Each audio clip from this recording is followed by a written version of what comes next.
Noodles செய்ய போகிறோம். அதுக்கு கொஞ்சோண்டு உருளைக்கிழங்கு வெட்டி வச்சுருக்கேன்.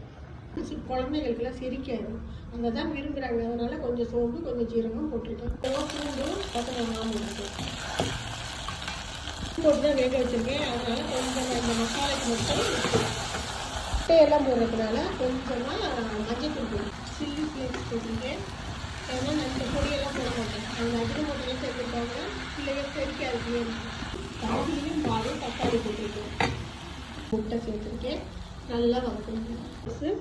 தண்ணி ஊற்றி வேக வச்சுருக்கேன்.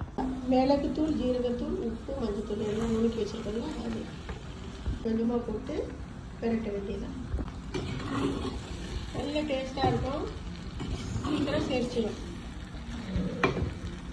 Ready noodles samosa ready.